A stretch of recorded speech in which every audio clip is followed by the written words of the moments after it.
So I would like to first off thank all of my panelists for coming, and I'm going to do a brief introduction of each of my panelists.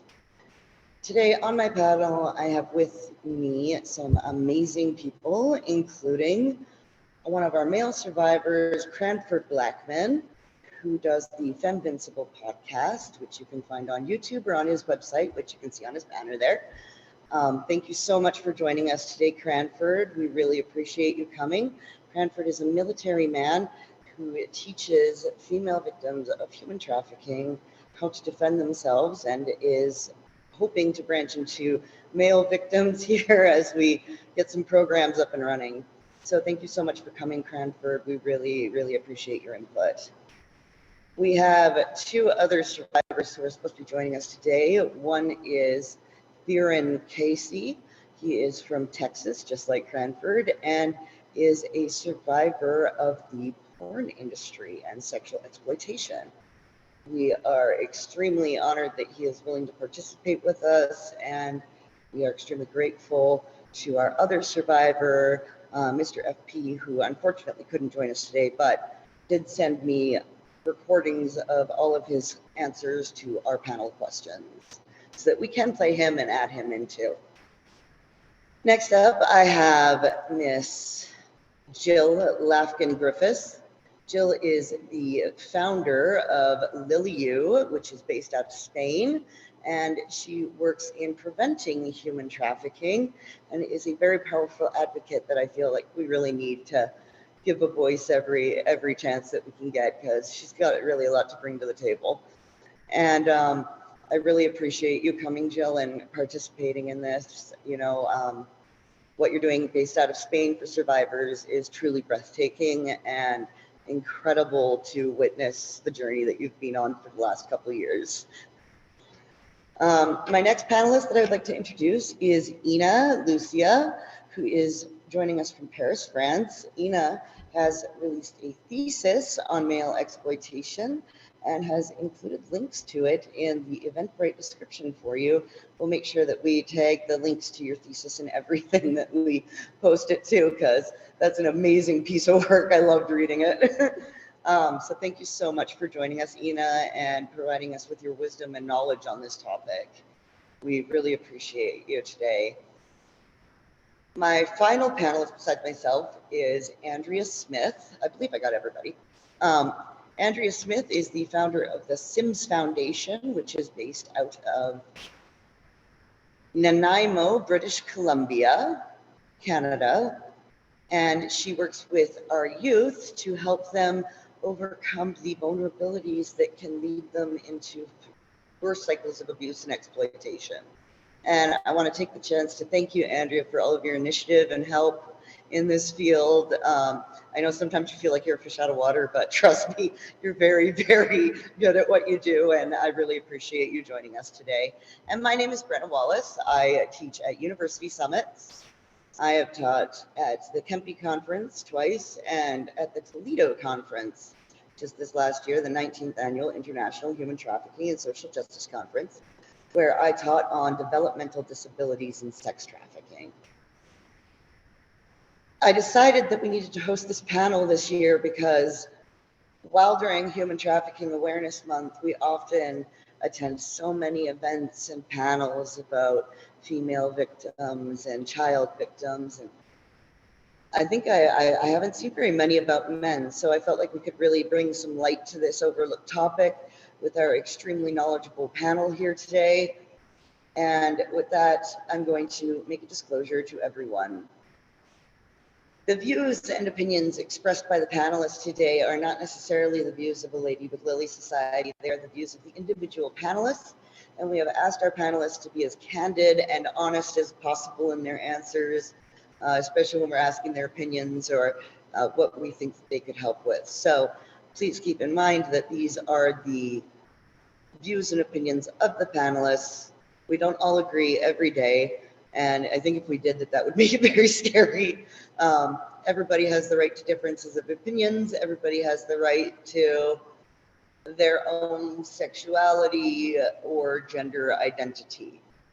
So with that in mind, we would like to make an announcement that we would like to make a disclaimer actually that everybody who watches this panel could please understand that when we talk about male victims, we're not talking about not acknowledging female victims, that we're talking about bringing equality to the table.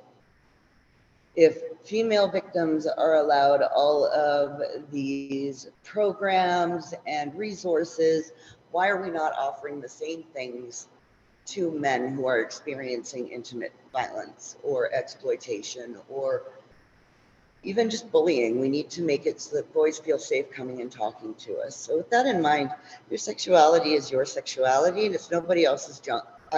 Nobody else's business what junk is in your undies or what junk you want in other people's undies. That's your business, not our business. So please don't take anything we say that we're saying that that is bad. We're not. We're just saying that it is a assumption that most people make about male victims is that if a man is being assaulted, that turns him gay, but it does not. And I would like to reinforce that my entire panel, I think I'll nod or say yes, have agreed that we're not saying that being gay is bad, but we're also saying that somebody hurting you or assaulting you does not change your sexuality. So with that in mind, I would like to thank you all for putting up with me during my little ramble here. But I would like to start with our first question. We are going to be doing an open panel, so all of my panelists can unmute themselves at this point. And we will start with Mr. Blackman leading our answers that we are completely survivor-led on this panel. So good morning, good afternoon, good evening, everybody. Our first question is, how can we make boys and men feel safe and okay to talk about what's happening to them or what has happened to them?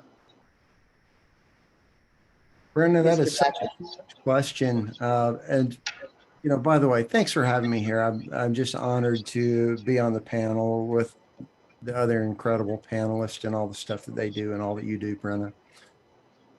You know, the question of how we make it safe for boys to come forward is, I think it has to start with the adults of today so that those boys and the men that it happened to can feel safe to talk about what they're going to do, or not to talk about what they're going to do, other than, you know, bring forward their own challenges without feeling like they're wrong for it having happened to them. I mean, that happens across the entire spectrum of survivors of victimhood, being seen as maybe they caused it or it was their fault.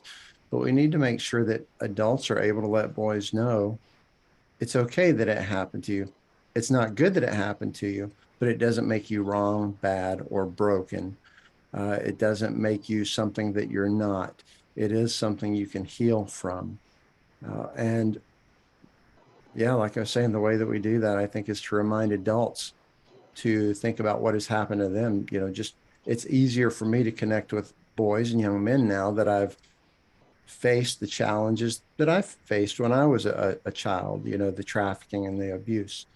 And so I can be a safe space for them, but a lot of adults don't know how to do that yet, to make sure that those boys don't feel ridiculed, that they don't feel shamed, that they don't feel emasculated just because of what happened to them. I think that's kind of where we start. Jill, do you have any thoughts on this? Well, I think Cranford is such an amazing trailblazer. Thanks for your vulnerability and for being that role model, for much needed role model for boys and men. I just think that yeah, the more that anybody can be supportive to a boy or a man, and especially those that have endured trauma, and it's I can appreciate it's super alienating for them because there's no real place to, I know we had talked about that in the pre-panel last week, that there's no real place for them to go, which is really sad. So I think just the more that anybody can be more supportive to them and let them know that we're a safe place for them, I think that could make a huge difference. Yeah, I would agree. Just like that, like Cranford said, just like sharing the stories from other people that have experienced it, other men that have experienced it, maybe experiencing it, that like commonality. I think we also need to create that space where we believe survivors when they come forward. It's not easy to say those things, and I mean, trauma affects people differently, but to have that space of like real connection and authentic relationship with, be it trusted adults or other service providers, I think in order to create that safe space, that relationship has to be there. And I know that's one of the things that I've seen, not only in my work in the foundation, but also like my work outside of it with youth. People really need that genuine connection. And in order to, especially like to expose something terrible that happened to you, I don't know, I think that's a really important place to start. And that's like, whether it's a relationship between an adult helping somebody as a teen come forward, or even just amongst each other. I know sometimes it takes longer than after it's after it's happened right away to come forward. It can take years. So like just developing those relationships over time. And I really think we need to stop glorifying it on social media, that this is, sorry, I just muted myself. Yeah, we really need to stop glorifying it on social media, that this is something that's okay, and really kind of take back that cultural mindset that, like Cranford said, like, it's not okay that this has happened to you, but it doesn't change who you are and your value as a human being. I wonder too, Thank how you so much much, Andrea. That was wonderful. Ina, do you have any statistics on what men say will make them feel safer? Yes, but I'm just gonna let Jill go ahead and finish her comment, and then Oh, I'll I'm go sorry, right in. Jill. It's okay. I was gonna say, from my own upbringing and kind of just recently kind of coming out of the closet about my own abuse, I can relate to, I can only imagine what it is for the whole stigma for a boy or a man to speak up, because it's even worse. This whole like stiff upper lip, don't be a girl, the whole like, you can't show any emotion or feeling, and it's really detrimental to, I would imagine, their upbringing. And I just wonder if we could somehow start to debunk those kind of stigmas and kind of patterns that people have, where we're just kind of like, I just felt, from my own personal standpoint, I felt like kind of invisible a lot of my life. And I quickly learned that people don't want to hear about any kind of trauma. So, and then you double that if you're a male, I would imagine, because you're just going to get like people glossing over, like they don't want to know about any kind of, any, abuse or anything. So they're just going to, like, I would imagine they shut down. So I just wanted to add that that must be really difficult. Thank you so much. So Ina, what do our statistics say? So thank you so much, Jill, Cranford, and Andrea, for your comments. And the research really backs up what you've all been saying.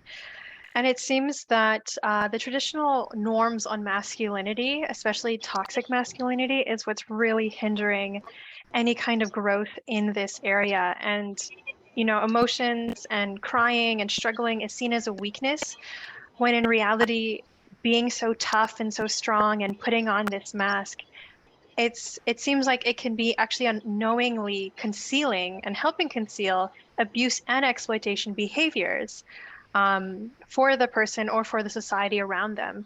So we need to have open and vulnerability displayed as strength, not as a weakness. So we have to balance emotional strength, just like we put an importance on physical strength for boys. And so this will really help have a socially constructed view on the value of this emotional strength. And so by creating a trauma-informed and safe environment where males and survivors feel safe, heard, and respected, then this is in the space where then they will start to disclose. If those factors are not in place prior, a disclosure is very rarely done, especially if there was disbelief or a traumatization or a re-traumatization prior to wanting to tell a parent, a teacher, a police officer, an ER staff member.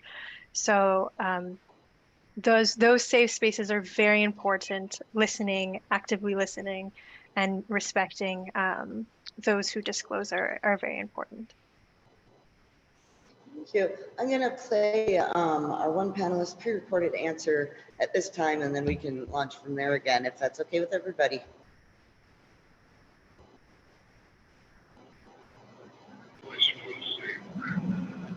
And okay to talk about what's happened to them. Can you guys hear We that? have to not judge them. We have to show them an empathetic face. Their egos are so fragile that if they sense any judgment, they'll just go back into hiding. That was his answer, that we need to make sure that we keep judgment out of it, because if our victims feel like we're judging them, it just kind of drives them further back into that hiding, like my panelists were saying. So could I please get non-panelists to turn their camera off for right now, just so that we're saving some bandwidth here, please and thank you. Sorry, I didn't realize somebody was on. There we go. Shall we start question number 2 then, if you guys want, or do you guys want to keep discussing this one? You know, actually, Brenna, I'd like to toss in one more thing. I only started remembering the memories of my childhood abuse came back as an adult. I think my brain kept it hid from me. But even then, having the adult view of what I was at fault for, which was nothing, you know, and what happened to me, it was still very difficult to talk about. And only when I heard another male talking about what happened to him was I able to share. And it was actually, he was a panelist on an event I was attending live. And he mentioned, you know, from the stage that this is the first time he had ever spoken about it and shared a little bit of his story. And that gave me the courage to go see him during a break and say, hey, I'd like to talk to you about something that happened to me. And once he realized what it was, you know, we went out to the lobby and sat down, and he was able to create just an incredible space for me to share with him. So just that one time of hearing that was able to allowed me to open up, made me able to open up. And I've had that happen at a couple of other live talks where I did it, sharing my story, where someone would come up to me and say, hey, I just wanted to let you know that happened to me too. I didn't realize I'd known anybody that it happened to. And it doesn't take a whole lot to create that safe space to allow someone to speak to you. I would love to add something to that after Cranford. In the research that we were doing with the interviews, I found that a lot of the disclosures actually came after a man or boy had already seen another man tell their story.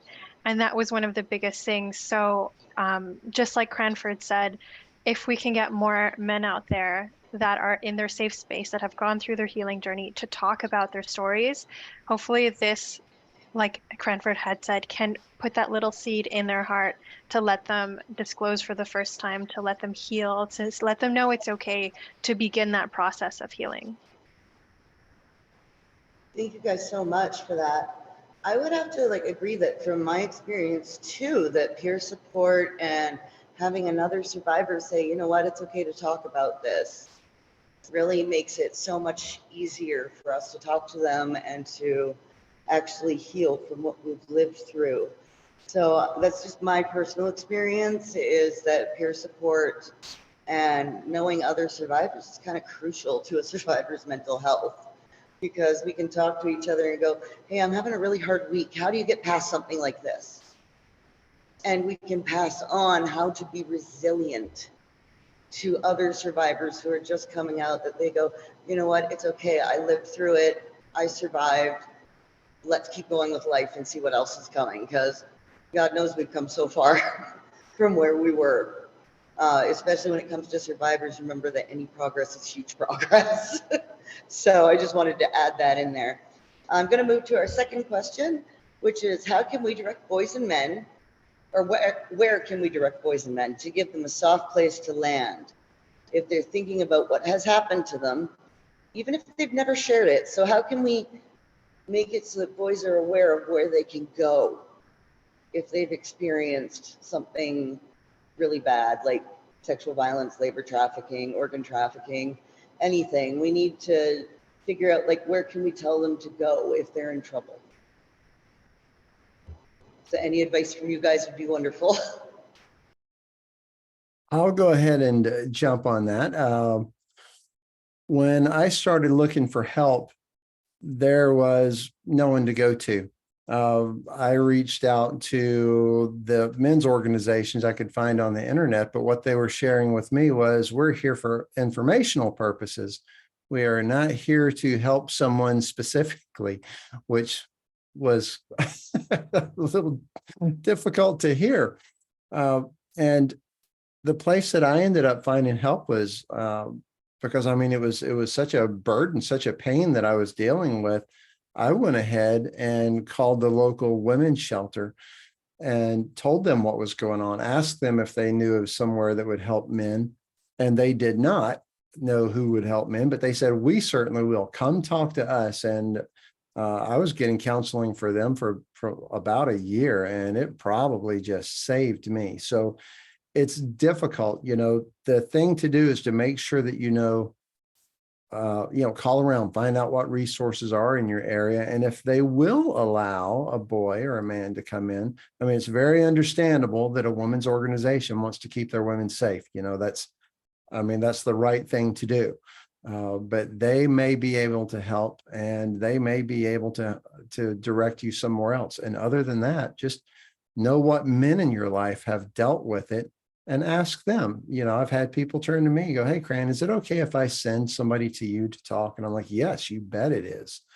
There's not a whole lot of places to go. So find out what's around that you can offer, and find out who you can use as a personal resource to let some young adult or boy or full-grown adult be able to share that pain that's going on inside of them, to let go of what's probably years of pain and pressure.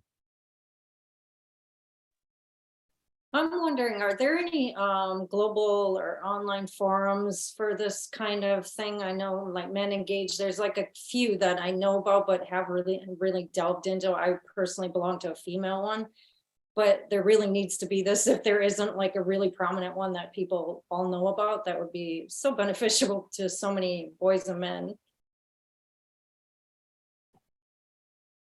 Thanks, Jill. That's actually perfectly leading into me, into my answer. And so through the research, the survivors and I were able to create something called a progression chart. And this is survivors to survivors on the different steps they used for healing and what they needed at a certain time. And so this was based on survivors that I was either the first one they disclosed to survivors that have been on this journey for 30 years and are now considering themselves as thrivers. And so in this progression chart, which you can see in the thesis that we're going to link to, is this idea of the self. So when that person that is now looking for support in research. So they're going online. Why am I feeling this way? Do other people feel this way? And so they're starting to understand what had happened to them. And it's so important for them to not self-minimize their experiences during that time. Once they have a little bit more understanding, then we go over to peer, and that's when they start reaching out to an individual that has been very supportive and trustworthy in their life, where they might disclose for the very first time. Then we can go over to community, and community is these support systems, these NGOs, these specialists, these trauma-informed people that are in place in our society to support male survivors. And I'll go right into your question in a second. And the very last step that we discovered is once they're community, so a thriving, something that brings them joy, or going into different aspects of their trauma that wasn't exactly the sexual violence or the exploitation. It could be alcoholism, it could be fixing their relationships and those kind of things. But going back into what kind of support is there? And so a really good first step that I have actually partnered with, they're called malesurvivor.org. And on here, they have over 16,000 members globally. And this is a great place where you can just get a little bit of a sense of what kind of trauma you have that might share with other survivors. You can post your stories anonymously. You can talk to other survivors, and this is an incredible first step. And then there are other resources afterwards where the survivor can then grow, go to workshops, go to in-person trainings, go to in-person or webinar, different kind of courses as they grow and progress. And actually, we have a list of these things in the thesis. So that's actually quite wonderful for other male survivors that are actually looking literally for a step-by-step guide or a list of resources that are already available in North America, let's say. And so for anyone that is in the lives of these survivors that don't really know what to do at the beginning, I had a survivor tell me during one of the interviews that the most important thing for him was just to be there, to actively listen, and to stay in the lives of the survivor. A lot of the times it seems that people get scared off by these stories and they just leave. And then that survivor or that victim feels very secluded, very alone. They don't know what to do. And so if you are one of those people and you have heard a very hard story, it's so important to stay in their lives, and then don't just make it all about the trauma. Bring them out to dinner, talk about their hobbies, get them to start seeing the joys in life again while they're dealing with their healing process as well. So those would be what we have found from the research, Brianna. And thank you, Jill, for leading me right into that. Well, Ina, you led kind of into what I was going to say too with the list of organizations. One of the things that the Sims Foundation is working on is building out that list. I know other organizations have also started, and I'm a firm believer in collaborating with those. I know in Canada, we have the National Human Trafficking Hotline that has a list of Canadian organizations, and you can look across Canada or specifically in your area. But I know the other thing I would say as far as where can they go, I think it's important for organizations to have a clear-cut policy that people know the process of what happens if I come forward. Where does this go? Who do I talk to? How confidential and private is this? What are the steps for actually reporting?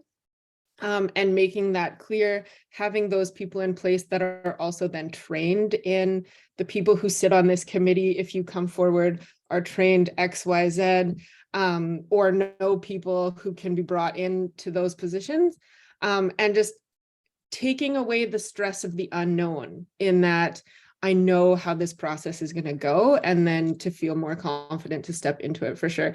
But again, I'll come back to it, the authentic relationships with other people. If somebody comes forward to somebody that they know and they trust, because that person may have some resources, they may need somebody to go with them to that men's shelter, that resource post of, I just need somebody with me.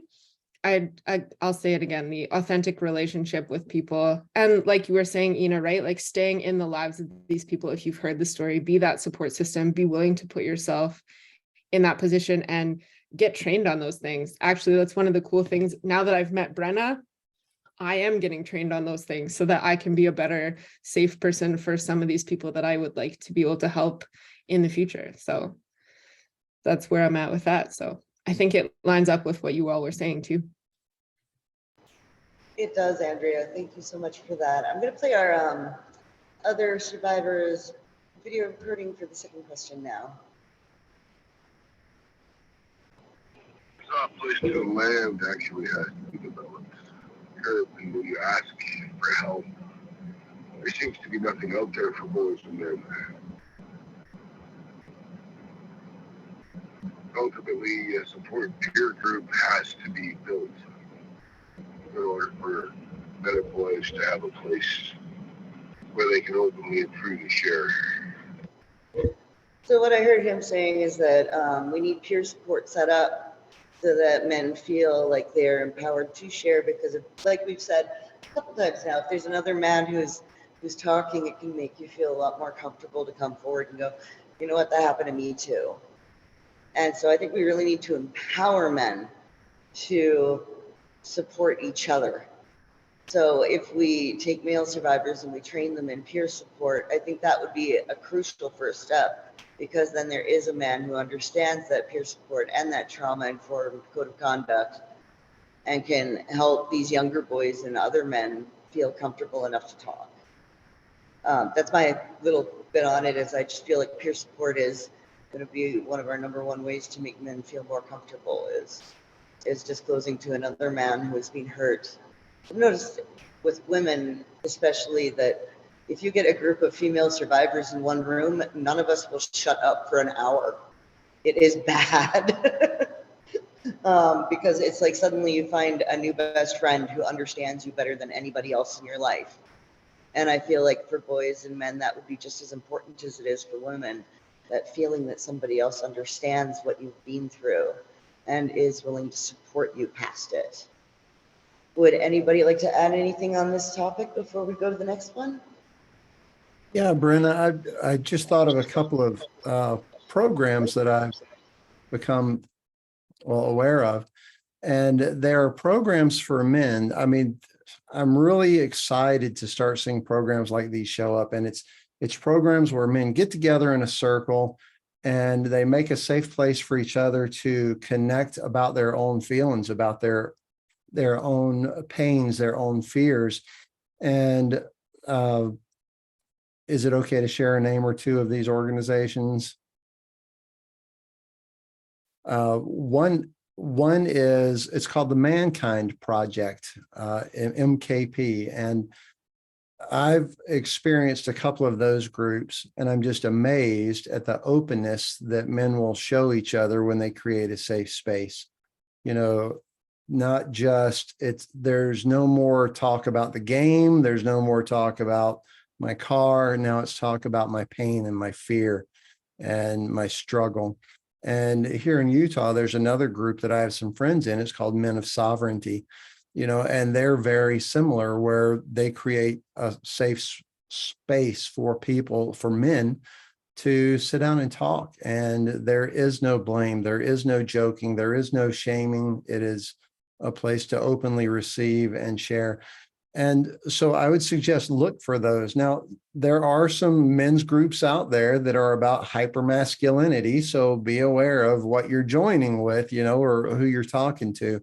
But there are some incredible groups out there of fathers, of single dads, and just men who are tired of the toxic masculine way that we're all seen, even though there are just a ton of good men out there, and we want to be seen for who we are and the goodness that we share too. So, you can look for those as well.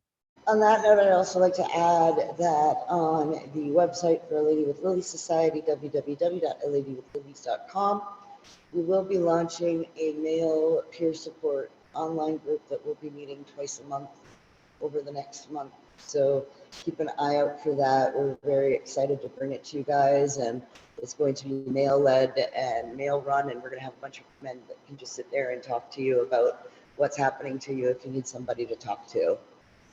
So I would just like to let you guys know that is coming. I see the holes and I like to fill them. So let's get these holes filled in a little bit, because you guys need the peer support just as much as we do, if not more so, because of that toxic masculinity of big boys don't cry. Yes, they do. Big boys cry hysterically if you punch them right. And just admitting that to little boys, like, if you're hurt, you can cry. Like, there's nothing wrong with feeling your emotions. So I want to make sure that we really iterate that your emotions are not bad, and feel them. Whether you're a man, a woman, a unicorn, a zebra, feel your feelings. And don't let anybody take them away from you. Because how you feel about somebody is not how, say, one of your family members is going to feel about them. And you just have to take it with that grain of salt of, not everybody's going to like everybody that I hang out with. And if you try to people please like that, you're just going to wind up being exploited even worse, because it just makes you more vulnerable to exploitation if you're unwilling to admit when you're in trouble. Like, if you do something wrong and somebody starts to screw you over because of it, don't be afraid to say, I screwed up and trusted you, I shouldn't have. And walk away. Don't hold grudges, just let it go. They're off living their life, you're off living your life. That's all that we can really hope for each other in this world. Number 3, and Ina, you're gonna love this one because this one is mostly for you. What are our known statistics on the ages of boys when they are victimized? And what are the statistics on who the perpetrators are? If you could give us that information, please, we'd really appreciate it. Thanks. Thank you so much. So let me dive into the research here. So according to the IOM Counter Trafficking Data Collaborative, this has over 100,000 participants, as well as over 100 nationalities all over the world. So we see here that boys are primarily victimized at a very young age. When comparing male victimology in terms of age, a fifth of all male victims trafficked into sexual exploitation are under the ages of 11. And the general victimization of girls ranges from 11 onwards, spiking into their teenage years. In 2018, Interpol and ECPAT did a study on the online sexual abuse of children, and they found that infants, toddlers, and male victims of all ages received the harshest forms of abuse and torture online, and the higher levels on the COPENE scale, which is how we as law enforcement evaluate child abuse material and the intensity of the violence within it. And within my research, the majority of cases, at 80%, were below the ages of 5 when they first experienced their first instance of child sexual abuse. So this illustrates the varying exploitation patterns for female and male victims of sexual exploitation and highlights the need for a tailored approach for girls and boys. So with that, we really need to tailor our approach to boys at a much earlier age than we do for girls. The data is very clear that these boys are being victimized like literally infancy, toddler ages. And so getting that information even into elementary schools are vitally important, not just high school levels, but like what you do, Jill, with education, we need to get this into the hands of children and into their brains a little bit earlier, especially parents, school teachers, because that is the ages of exploitation. And so for the statistics on perpetrators, a lot of research has been done on male perpetration. It was in the studies for female perpetration, there has not been that many studies globally done so far. And in a lot of the cases, they're more seen as bystanders or just kind of someone in the back. However, in my research, it was actually very strikingly different. This was one of the few instances where we can see that females were the sexual abusers, the traffickers, and the buyers in a lot of these cases, and were showing various high levels of violence, similarly to men, and not just being bystanders, but very actively participating. Unfortunately, there's not actually that many stats on perpetration that I can bring up, but at least this modus operandi of how, who, and that there really needs to be more research done on both fronts. So thank you. Cranford, what have you seen? Like out of the victims that you know, is there like a basic age range or a type of exploitation that you're seeing more of with other male survivors? You know, I haven't come across a lot of people ready to share what's happened to them.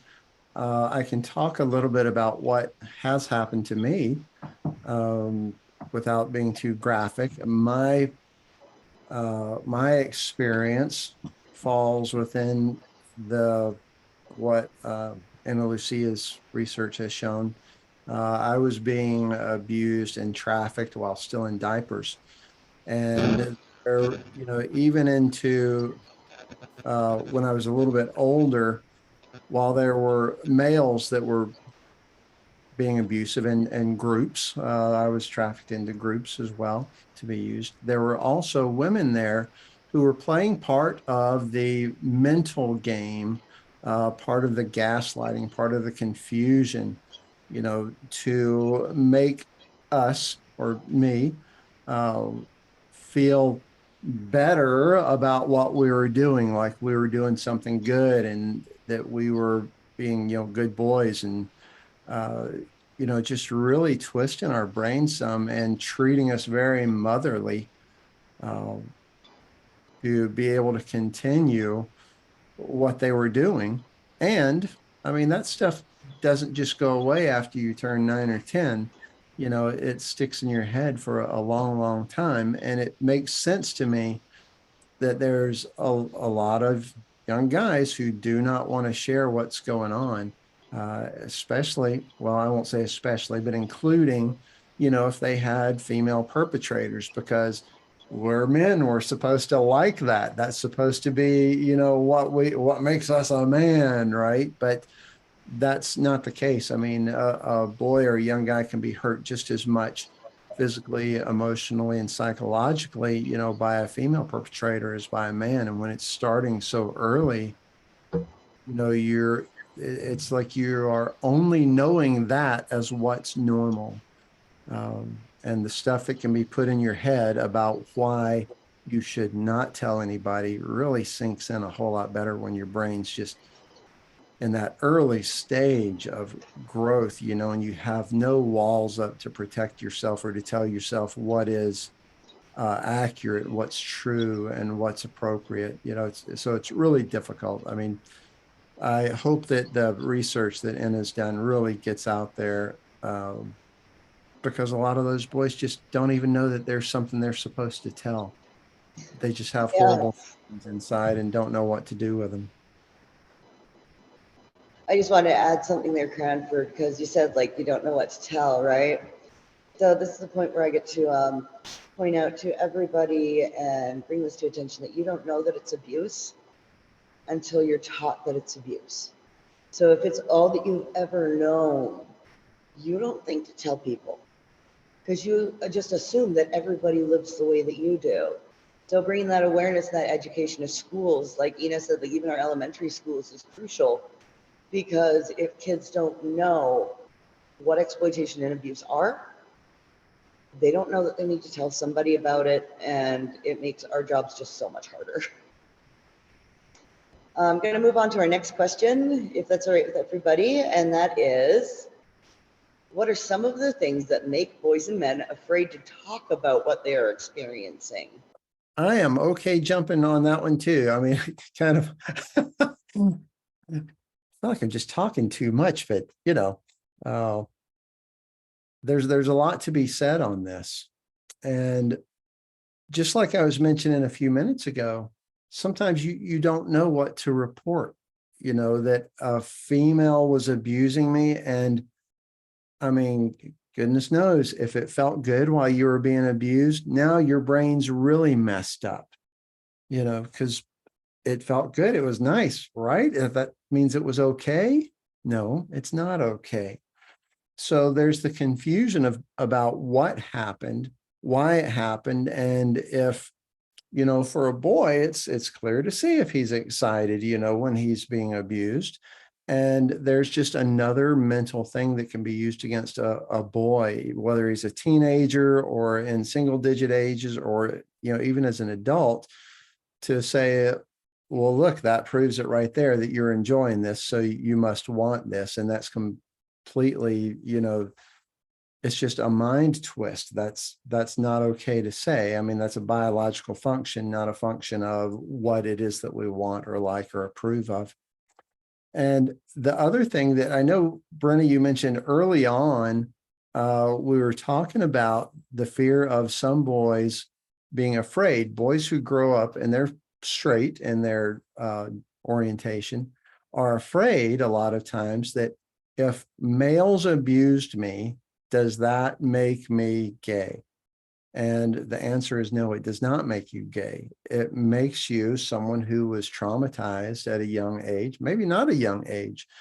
But the fear is, you know, that if we tell our friends, they're going to make jokes about us that way. Or if we tell, our dad, goodness knows, if your dad was one of those guys that tells you, you never cry, you don't do this, you keep stuff, tucked away, you don't complain, then it's even worse, so who are we going to be if people recognize that we were abused by women when you're supposed to like it with women, or abused by men that you had no control over? Oh, so now do you like men? And it's just a place that really puts our view of our own masculinity at risk. And that makes it terrifying to share about. Thank you, Cranford, for bringing that out to us so eloquently as a survivor. We really, really appreciate you, and you're not talking too much. You're talking just enough because we really need your answers, right? If we want to raise awareness on this properly. So Cranford touched on the idea that boys will get told, well, you must like guys now if a man abuses them. And this is the point where I would like to say something that's probably going to be a little bit shocking to people. But I have been sexually assaulted by a woman. So I can understand completely where you guys are coming from. And it's confusing. You don't know who to talk to. You don't know who to tell. And it can be very, very hard to talk about it, which I'm very thankful that one of our guests put in the chat a comment about a book about how your body keeps score with trauma. And as a survivor, when I was hiding what happened to me, I suffered from migraines almost daily. This trauma will manifest into severe pain that you can't get rid of. If you're not going to be able to sit down and talk about it, if we don't encourage people to sit down and talk about it, how it can be very, very detrimental to your physical health later in life. I just wanted to point that out there because I feel like it's important, but why men feel afraid to talk, I believe a lot of it comes down to they feel like they're less of a man if they talk, and that they're less of who they are, and you're not. What you survived, it just makes you a really big badass. You have to remember every day when you get up that you survived what those people didn't want you to. And every day is like the perfect little revenge on them, because I'm going to be out living my best life, not thinking about what you did to me. And I'm not going to let it change who I am. Is something very important that we need to teach our boys, that it doesn't change who you are. You're still you. You're still lovable, you're still acceptable, you're still wantable, you're still everything. You're you. You are an incredible human being with just so much potential. Like, I sit and I look at young kids nowadays and I think about their potential and go, you know what? That kid that just walked past me could one day be running a country. They have that potential. You have the potential to change the world that you want it to. So if we want to change the world so that men and boys aren't afraid to talk, I think that would make some incredible changes in the world, and that's my bit on it. So sorry for rambling for a minute there. I know I can lose track of what I'm saying sometimes halfway through. Unfortunately, that's from PTSD. So I will pass it on to the next person who would like to answer what they think some of the things that boys and men are afraid to disclose are. I think we also need to build a culture of, like I said before, believing them. I think for a guy to come forward and be like, I was abused by a woman, there's this mentality of like, well, how does that even happen? Like, I don't believe you. Maybe you misunderstood what it actually was. And I think that's part of the no judgment of people coming forward. I think that's part of the whole culture of redefining what masculinity is. Just that we have to actually believe the stories that we hear. And again, right, going back to creating that safe space. And like Cranford said, I think that, yeah, there is a lot of fear and shame for guys to come forward. The idea that they're weak, that they're less of men. And I know in some cases of trafficking too, there's a lot of coercion that comes into it of don't tell somebody or XYZ is going to happen to you. And self-preservation kicks in. A fear of what could happen to a family member or somebody that's close to them kicks in. And so I think that's often kind of overlooked, that idea that somebody else may have threatened them and that's made it really hard for them to come forward. But I think what I've seen in just talking with people and in the research that I've done and the stories that I've heard is a lot of it comes back to, is anybody actually going to believe my story? And what is it going to do to me when I actually say this out loud? So I too would reiterate that one of the principles that I live by and the Sims Foundation lives by is people are people first. So this doesn't change who you are as a person, but we really need to start building a culture of believing men, believing women, just believing people when they come forward. Oh my God, thank you so much, Andrea. That was so needed. That is just so important, that we build a culture where we believe victims. And one of my sayings that I use all the time is, we vet organizations, we vet employees, we don't vet survivors. If somebody's going to come and disclose to you that something terrible happened to them, never ever respond with, it's their fault or they're lying to you. That's crucial in working with anybody who's experienced trauma, is that you believe them and their side of things, because like, especially when you're a little kid, the way that you view things is going to be very different from how adults view it. And I think that we need to point that out too, is that we have to remember what age the person that we're talking to is, and to remember that, hey, this person is older than me, I need to show them a lot of respect. Or, hey, this person's younger than me, I can give them some guidance to get out of that. And I think that that's very important, that the culture of believing victims needs to be promoted, as well as survivor inclusion, where we're going to include survivors in all of our policy making, law making, program foundations. We need to involve our local survivors and empower them to help others get out, because that's where we're going to see really significant changes in the world of human trafficking, is if we can start setting up organizations like that. And I know I went a little bit off topic there, and I'm sorry. I just absolutely love what you said about how we have to believe victims, because it's just so important. Go ahead, Jill. I want to say too, I think, you know, I'm really big on resocialization, and I think piggybacking on what she's saying, I'm like, why is this so bad to be gay? Really? That was like in the 80s when I grew up. Why is this a thing still? Seriously? It's based on that toxic masculinity. Oh, because it's effeminate, it's bad. Why is it just really keeps me up.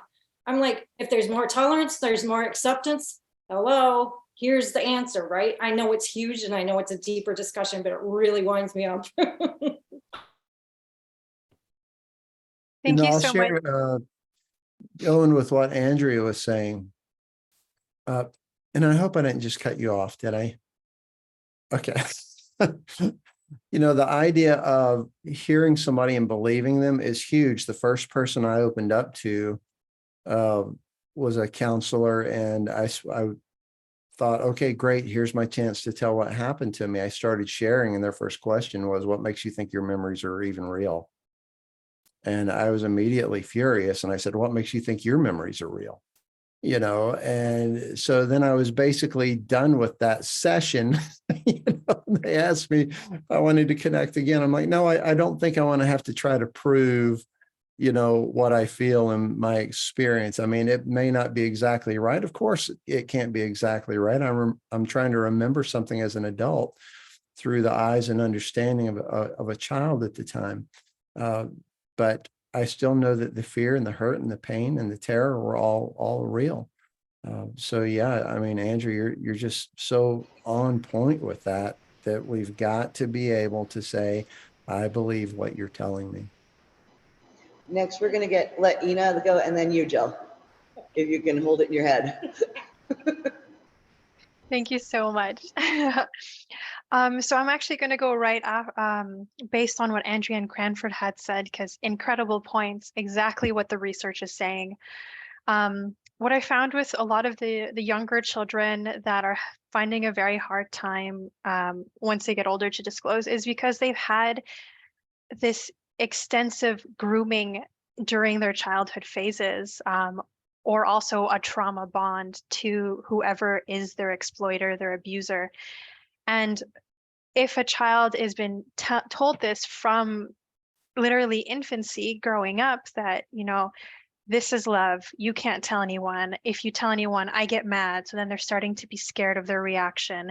And if they do and they go along with the sexual abuse or the exploitation, then they get a reward, or they don't get hit, or they get a hug. And so then they start really having this trauma bond with their exploiter. And it's very hard to get out of that, because it is a very emotional bond, especially if it is the family, because they're using that natural bond to the child and exploiting that relationship to then be able to use the child in a sexual way, which should never be the case, because they're trusting them for food, for safety, for shelter.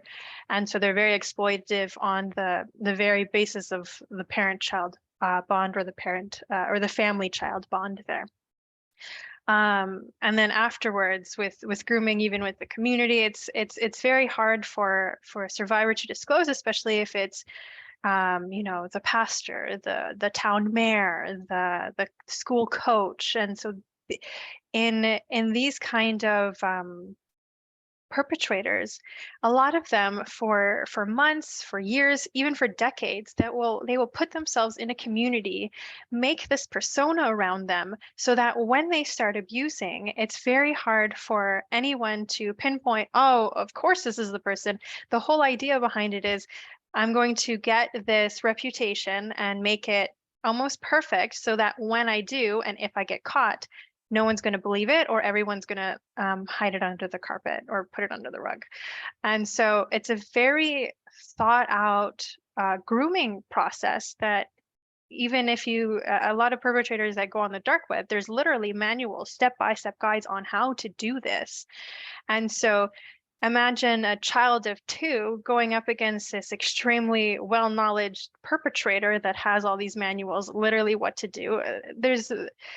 It's very hard for them to disclose to a community that is already set to not even believe them. And so we really need to start educating our communities, our parents, our children, about the grooming process, about how dangerous it is, about trauma bonds. But especially when survivors start to disclose, like in my study, I'll give you an example of one of the most dangerous things is this re-traumatization by a lack of trauma-informed or trained specialists.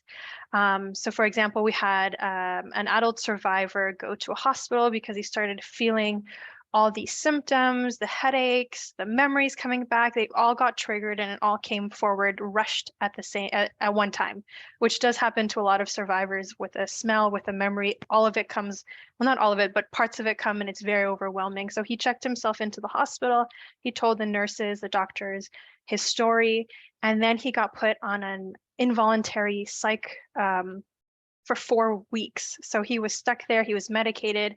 And the only way he got himself out of that was by retracting his story. So he literally had to take back his very real lived experience, just because these people did not understand, and they just didn't want to believe that this could happen to a kid.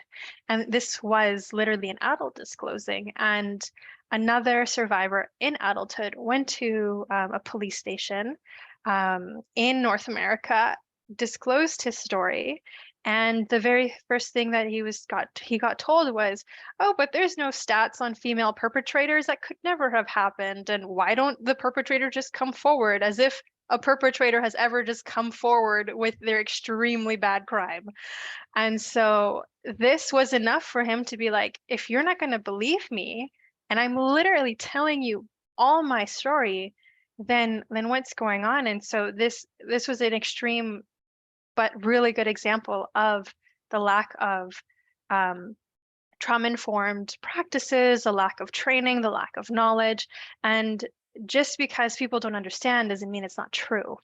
And so it's very, good to like what we're doing, bring awareness, training frontline professionals, because it's so important for belief and respect. And like what everyone had said, treat them like a human first, their basic human rights of dignity, respect, autonomy, because those are the very first things that need to be addressed before we can even address any of the other things. And so that's really what the research has been showing. And one more thing that I want to add is that in the research, we found a lot of indicators in childhood and in adulthood of abuse and exploitation in boys and men. And so if a frontline professional does see any of these, it could be a sign to pay a little bit more closer attention, to ask those questions, to dig deeper into what's going on in this person's life and do they need support. So Jill, up to you. Go right ahead. Did you need to say something, Brenna? I was just going to enforce what Ina was saying about the flashbacks where the emotions hit you. We've been calling it emotional PTSD, where you have the PTSD flashback, but it's only of the emotions associated with that smell, event, or person. So just to add like a little definition there for you guys. Go ahead, Jill. There are two things that I wanted to address based on what Cranford was saying, because I felt like there's, from my own standpoint, that the believing part of it is can be problematic if you don't have any active memories. Because I just kept thinking, like in my mid-30s, I started having all these health problems, and I'm like, even though I knew I was always like standoffish, like sexually, nobody talks about it, right? So and then you have this extreme pressure of like, nobody's going to believe you because you don't have active memory, so you have to like prove it, right? And then the other thing is, because it's familial abuse, which I'm assuming with a lot of sex trafficking, a lot of people that have been sex trafficked, it does start from familial abuse and escalates to trafficking, that there's this huge stigma and pattern that you have to be like the good child, especially like with my generation, you just don't speak up. You're protecting the perpetrator, basically. So you're like living this lie because you want to be the good child, and you can't, you're basically, I still feel like kind of guilty, and I'm kind of like, oh my God, if my sister finds out that I like am basically outing my family, you're gonna like disrespect the honor. I mean, all of this doesn't make sense as I'm saying it, but it totally, you're in that, you're locked. My little Jill is literally like, you can't speak up, you can't, you can't mess with the boundaries, you don't. It's just weird. My parents aren't even alive anymore, and my dad even died, and I still feel like, oh my God, you're gonna be like, I'm already the black sheep. I don't know what's beyond the black sheep, but that would be me if this my lies get out, right? I just wanted to add that. Hey, Jill, we're not the black sheep. We're the tie-dye sheep. That's what comes after the black sheep. You get bright, you get colorful, you get loud, and you're like, I just don't care anymore. As you run around in tie-dye. Yep, we're the tie-dye sheep. Thank you so much for that. That was so important. I'm going to play our other survivor's response now before we move on to our next question. That's the biggest thing. Afraid that no one will care. We do so much for others. We just hope that someone will care. So a lot of times we won't talk about it because that fear of being judged and rejected. So if you all caught that, he was talking about what stopped him from disclosing was the fear of being rejected.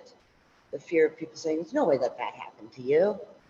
And I think that we all need to remember and realize that everybody has 24 hours in a day, and there's 60 minutes in an hour. And if it takes you 5 minutes to do something stupid, you can do something incredible in 5 minutes too.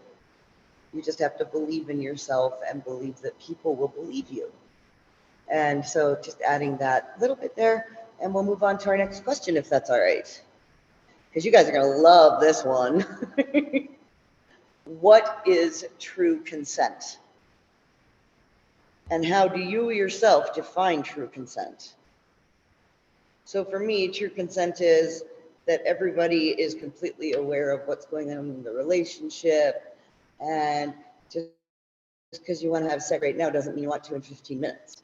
You have to ask every time, and if you don't actually want something done, just say so. That's what true consent is. True consent is the power to say, you know what, I don't like that, but I do like this, and other people respecting that. If we can pop off to Cranford now for his, what is true consent? Yeah, consent is one of those things that I believe most people go, oh, it's really simple. You can just say yes or no. And I have to go, no, consent is not as simple as you think. Consent applies to so much more than just sex. It's about anything where somebody is going to be affecting your body, your beliefs, your emotions. You have the right to say no. I mean, I'm a full believer in your body is yours.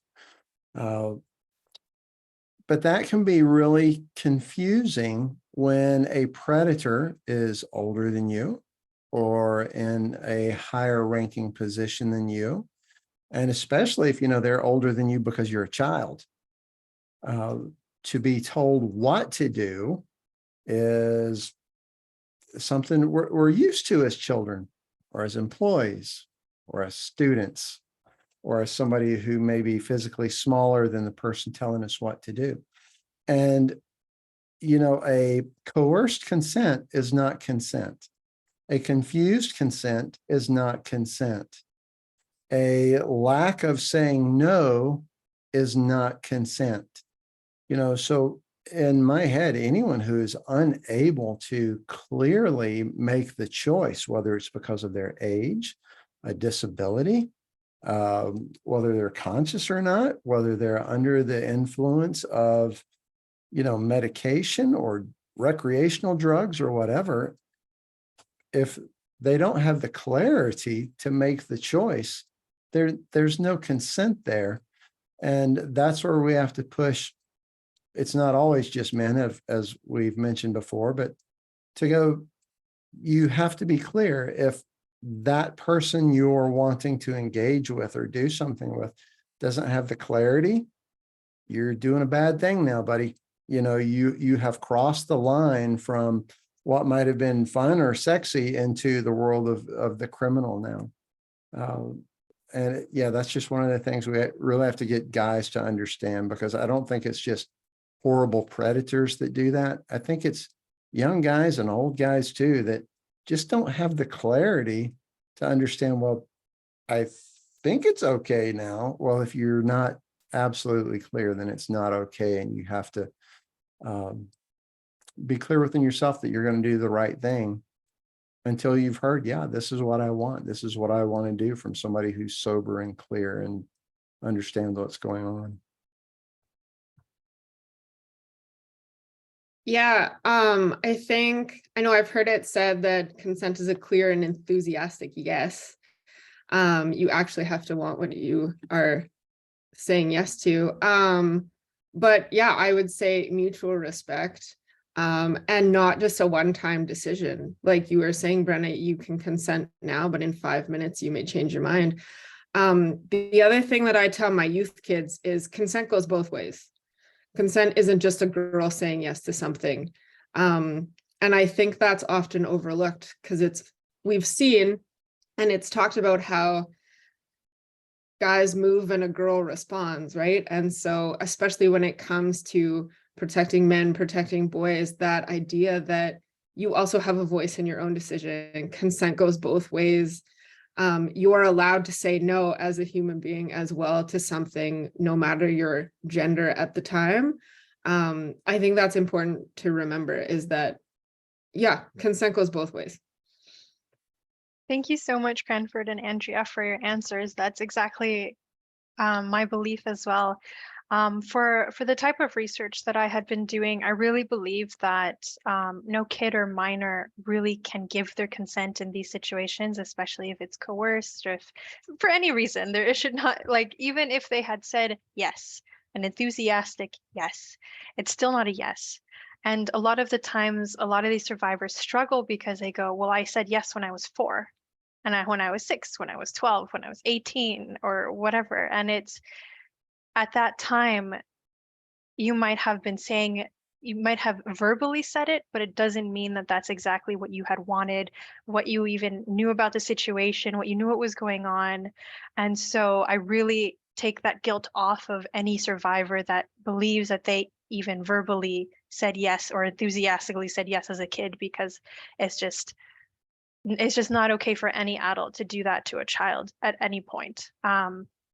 And as you said, Andrea, that boys and men really do need to learn this in their own vocabulary, that saying no or saying yes is for them as well, for them to take autonomy over. It's not just a female thing, just like the words rape, assault, abuse can be their words too. It's not just female. And a really great visual representation of consent that was sent around a few years ago was this video about drinking tea. And it was when you give tea to someone, you go, "Would you like some tea?" And they go, "Yes." Well, maybe in a few minutes when you have served it, they no longer want the tea. And what are you going to do? Pour it down their throat? No. And what if they're drinking it? They don't like the flavor. They put it back down. You're not going to force them to drink it. And it's a very great visual representation for any age to watch, to have an understanding of, if this is just a situation of offering someone tea, they said yes, they said no, how can we really put this in any other situation? And it's very well done. And so anyone that has a struggle of what does it really mean, I really suggest to watch the tea consent video, because it's a very cute animation that is it describes it pretty well in a very visual way. Did you have any else to add, Jill or Brianna? I was going to say that from my standpoint, it goes like a step beyond that, because from my own standpoint, again, I felt like I was very invisible, the youngest of 5. And so I never got taught that it was okay to say no. And so consent becomes a problem. Then to me, it becomes a problem or an important thing to teach about empathy. And of course, because if you're empathetic, then you wouldn't be doing these things that are obviously horrible. You wouldn't have to be saying no, because they would, the person doing it would know that it's wrong automatically. Am I making sense? If we have that, because if you're not taught resilience, then from your parents, then does it become the job of a teacher to teach that? Which really, I don't believe that it is. But if the parents aren't doing it, then it becomes the educational system's challenge to teach this to children. Because if you're not taught that, that's a problem. And if you're not taught empathy, and you're overriding the person, and you're just doing as you like, then it's all problematic to me, basically. Okay, sorry, I was setting it up so I could actually do this for you guys. I'm going to share my screen here.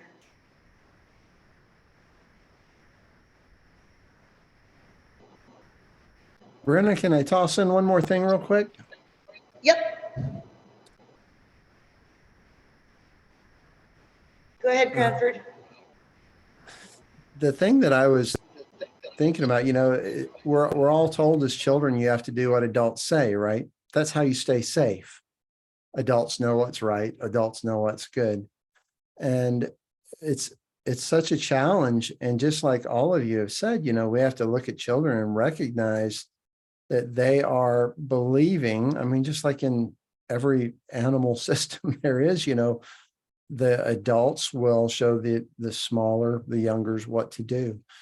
And it's just such a key thing to remember in any kind of talk about consent or any talk about reporting what has happened, that of course a child did what they were told to do. I mean, there's no way we can rule out every possible person who can be a bad guy, because that's everybody, you know, and yet still we are bound to take care of the weaker, the younger, the people who can't take care of themselves.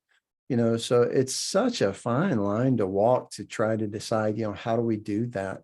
We can't take away, you know, the authority of the police officer, because most police officers are good guys. We can't take away the authority of parents, because most parents are good people. But at the same time, to be able to listen to those children or the men or the women who are saying, this happened to me. And yes, it was an authority figure. It was someone who I believed had my best interests in mind. You know, it's such a tough spot. Thank you, Cranford. I'm just going to share with you guys the video that Ina was talking about to talk about consent for us here. So I'm just going to play this for you guys. Just imagine, instead of initiating sex, making them a cup of tea. You say, hey, would you like a cup of tea? And they go, oh my God, I would love a cup of tea. Thank you. Then you know they want a cup of tea. If you say, hey, would you like a cup of tea? And they're like, I'm not really sure. Then you can make them a cup of tea or not, but be aware that they might not drink it. And if they don't drink it, then, and this is the important bit, don't make them drink it. Just because you made it doesn't mean you're entitled to watch them drink it. And if they say, no thank you, then don't make them tea at all. Just don't make them tea. Don't make them drink tea. Don't get annoyed at them for not wanting tea. They just don't want tea, okay? They might say, yes, please, that's kind of you. And then when the tea arrives, they actually don't want the tea at all. Sure, that's kind of annoying as you've gone to all the effort of making the tea, but they remain under no obligation to drink the tea. They did want tea, now they don't. Some people change their mind in the time it takes to boil the kettle, brew the tea, and add the milk. And it's okay for people to change their mind, and you are still not entitled to watch them drink it. And if they're unconscious, don't make them tea. Unconscious people don't want tea, and they can't answer the question, do you want tea? Because they're unconscious. Okay, maybe they were conscious when you asked them if they wanted tea, and they said yes, but in the time it took you to boil the kettle, brew the tea, and add the milk, they are now unconscious. You should just put the tea down, make sure the unconscious person is safe, and this is the important part again, don't make them drink the tea. They said yes then, sure, but unconscious people don't want tea. If someone said yes to tea, started drinking it, and then passed out before they'd finished it, don't keep on pouring it down their throat. Take the tea away. Make sure they are safe, because unconscious people don't want tea. Trust me on this. If someone said yes to tea around your house last Saturday, that doesn't mean they want you to make them tea all the time. They don't want you to come around to their place unexpectedly and make them tea and force them to drink it, going, but you wanted tea last week. Or to wake up to find you pouring tea down their throat, going, but you wanted tea last night. If you can understand how completely ludicrous it is to force people to have tea when they don't want tea, and you are able to understand when people don't want tea, then how hard is it to understand when it comes to sex? Whether it's tea or sex, consent is everything. And on that note, I'm going to make myself a cup of tea.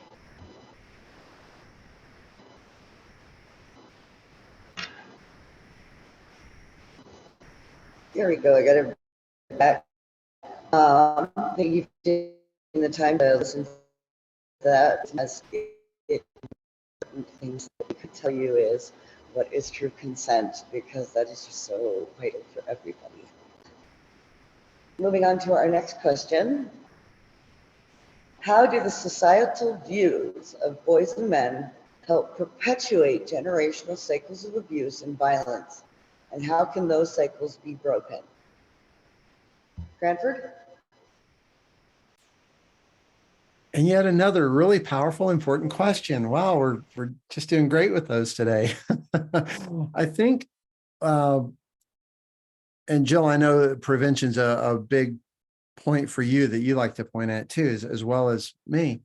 I think, we can't really teach children as clearly as we would like to be able to teach them how to say no and how to prevent something from happening. But I think what we can do is educate the adults of today, and especially the men who have gone through this sort of stuff, because like you've heard, hurt people hurt people. But that's not always the case. But someone who's been hurt is probably more likely to, because it's what they've grown up knowing is normal in their life, although we know that it's very abnormal. And I think it's the place where we get women to allow men to share those stories and not make them look weak or make them feel weak, and where men, even more importantly, allow each other to share those stories. Because I really believe that, that stuff stays inside of us, and it's like a pressure cooker of something that's rotting. I mean, it's just building the pressure up in us all the time. And I believe that's what a lot of the predation is on others, is trying to let some of that pressure out to have a sense of control in their life. But if we can allow men to share that story in a peaceful way, in a safe place, then they can be heard, they can be seen, they can be recognized as a man without the fear and terror of what has happened to me say about me. So I think really one of our biggest focuses in preventing this from happening is for us to reach out to adults, because adults need to be able to make the decisions, and adults need to be able to share with boys, girls, children, teens, and other adults that it's okay to talk about this, to let some of that pressure out of the pressure cooker. And I think that will reduce a lot of the desire that people have to create a place where they're in control, which usually means a predatory situation. I'd love to piggyback off of that, Cranford. Incredible answer. Thank you so much for that. And in the study, I found that a lot of the men were very scared to start the process because they were told this cycle of, if I've been abused, I'm going to abuse. And they're very scared of abusing, even though they become these men that are, fathers and husbands, and they never end up actually abusing or hurting anyone. But there's this fear that's so ingrained in them because it's this social myth of, if you've been abused, you're always going to become an abuser. And I think that's absolutely horrible, because it creates this cycle that someone that might not have gone through that believes it so much that it does lead to it in a way. And I found that through this research, there were so many survivor leaders breaking this cycle of abuse, making sure that it's not this set in stone thing that just because they're hurt doesn't mean they have to hurt others. Of course, in that process of abuse and trauma, everyone's going to lash out. They're going to have their tuffles, their addictions, their bad relationships. But if they come to the point where, as Cranford had said, of getting support, getting healing, talking to others, that does relieve that pressure, and that process does help with the personal thriving and the personal healing, to the point where they do reach out because they want to help others. And I saw it over and over again in the thesis, where everyone wanted to share their story because they wanted to help the next person. And it was this, instead of hurt people, it was hurt people, get healing, start, getting better, getting support. And it is this up and down process, but that takes them out of a horrible abusive cycle and into, now I'm going to use my story and be a light in this world and share and be there for others. And so thank you so much, Cranford, for what you had said. And that's a little bit about what I had found in the thesis. I think from my standpoint, it's to stop perpetuation. There's a few things going on, because I think in general people don't really like change, but obviously change is inevitable. Not everything something can't go on forever. And if it starts with women on social media speaking about abuse, or if it's men speaking about, and that becomes the norm rather than on Netflix. I'm highly sensitive. I go on there, it's 99% violence and abuse. Then that becomes our norm. If we see on social media, people aren't talking about things, then that shuts down. But I'm encouraged by people speaking up about their abuse, because then that becomes more normal, to at least bring about awareness so change can start. But if we're not speaking up, then that becomes a problem. And I am perplexed by posts when I see this is what a real man or a real woman. I'm like, no, we need to step out of these expectations and these old roles that are so toxic, that don't no longer work. Let the person be authentic, let them be kind, let them be themselves, rather than perpetuating these abusive, toxic masculine cycles and patterns. Yeah, I would agree, Jill.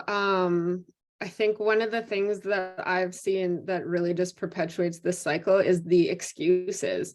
Well, boys will be boys, let them do this, they'll learn eventually. And it's so unhelpful. And I think too, just that education and awareness piece, right, of not only kind of helping to reprogram the social conversation, but also just holding people accountable for what they've actually participated in. And if it's something where it's a learning experience, that's great, but you also still have to acknowledge that this is what happened and to both parties, and let each side kind of experience that and be held accountable for what actually goes on. So it's, I think, whether that's parenting, whether that's teachers, whether that's, it takes a village to like raise kids and change this societal mindset. And I think just really calling to account everybody who's part of this conversation, but really, yeah, starting with education as a base, because we can't change what we don't know, right? And so we have to give people that platform to actually start and reframe the conversation.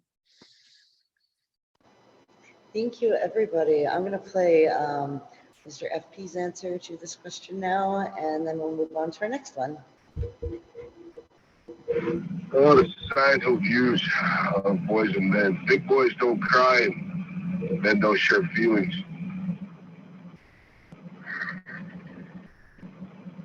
Cycle hasn't been broken in my family yet.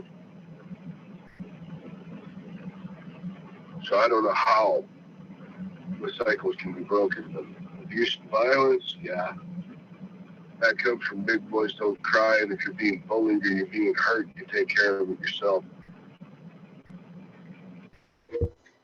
I think you actually made a very excellent point there, that boys are actually taught that if they're hurt, not to tell anybody about it and to just deal with it themselves. And I think that's a very important little piece to point out here, because when we're talking about like the societal views and the perpetuation of generational trauma, it goes from father to son. Like we hear men all the time saying, well, my dad taught me that big boys don't cry and you have to be tough and you have to take care of your family and you have to be the provider even if you're broken. You have to keep providing because that's your role according to society. And I think we need to kind of break that narrative a bit, because especially for people like me and Andrea who are really young, we grew up in a world where a person is a person is a person. We didn't grow up in this world of, you know, oh, you're a different color, so you're not as good as me, and my family's better than your family. I think a lot of that culture is actually missing in Western Canada because we just get such tight-knit little communities out here. But I believe that it's very important that we point out that sometimes when we're talking about breaking the cycles, it can be as simple as parents refusing to tell their kids that one day I hope you have a kid who's just like you. So that's just something I would like to add in, because that's toxic too, right? Like when families say to each other, oh, you're going to have a kid worse than you. My mom said it to me. I refuse to say it to my kids because, oh my God, was that a handful? I was not expecting it. I was expecting that I would be able to keep my kids safe. And that's something else that men really struggle with, is this feeling like their job to keep everybody safe, including themselves. And if they can't keep everybody safe, they feel like they're nothing but a failure. And that's something that we also need to address when it comes to breaking these cycles, is teaching our young boys and our young men that just because you failed at something doesn't matter. The only person who you should try to beat every day is you. The you of yesterday. That's who you try to be better than every day. And when you live life that way, it becomes so much easier to see the holes in our societies and where we're lacking the support, and try to just fill those holes. Because like Cranford was saying, a lot of survivors feel like they have to tell their story and they have to help because they want everybody to not live through what they did. So that actually leads into our next question of how can we foster resilience in survivors? And my suggestion for how to foster resilience in survivors is to teach boys that just because you got it wrong means that tomorrow you'll get it right. What you do today should not affect you for the rest of your life. And we're not going to take the worst thing that ever happened to you and make it what defines you. That's how we build resilience. You have to teach survivors to turn their pain into their power, because your pain is your superpower. It's what makes you so unique and beautiful and worthwhile, is that resilience, and that, you know what, I'm going to take what happened to me and I'm going to make it so it doesn't happen to somebody else. I believe that's how we really can build some resilience. And Cranford, I'll go to you. And I saw that you actually had a comment on the last question, so I'll let you do that quick. It's okay. No, thank you so much. And it was just about his comment on how do we break these cycles that we were kind of talking about. And I find that with these new generations, like my age or a lot younger, they're really going against the status quo and going against the traumas and exploitation and abuses from the workplace to family dynamics to raising children or not raising children to what is abuse, what isn't, and they're really doing these questions, which I think is very new for these generations. Like, for example, when I went to Costa Rica a few weeks ago and I spoke to my grandmother, and these are things that she had never had heard of and the very new concepts to her. And she's loving to learn these now, but this wasn't a thing back then. It was just tradition. It was just society. It was just social norms. But I feel like it's only really now in these last few decades that we're really questioning things. Why are things like this? Why do things have to be like this? Can we change them? And I feel like we're at the point where we are changing them. Mental health is now a topic that's really widely talked about for the first time in many years. Male survivors is being talked about for the first time in many years. So I feel like there is change coming. It has been slow, but I feel like these generational cycles and these abusive cycles and hurt people, I feel like these can really be tackled, especially with these newer generations that are coming in and really questioning the status quo on these things and saying, no, let's make a new reality for our lives because we want better and we want better for everyone else. Once again, right on, I so love hearing all of your answers and your views. It's just incredible to be with a group like you. In building resilience, I think one of the things, well, there's two things I would like to mention. First, and just like you were talking about the younger people of today, I've looked on YouTube and see young people disclosing their trauma on YouTube. And for one, I say, good for you and the courage you have. And number two, I say, YouTube is probably a terrible place to disclose that because there are almost inevitably trolls that are commenting the most horrible things, So yes, we want people to be able to disclose the pain and the hurt they've dealt with, but in a place that's safe enough for them to do it. Otherwise, they end up with some re-traumatization and this support of the wrong thing that says, yep, that's what I thought. If I say it, I get beat up. If I say it, people make fun of me. If I say it, no one believes me.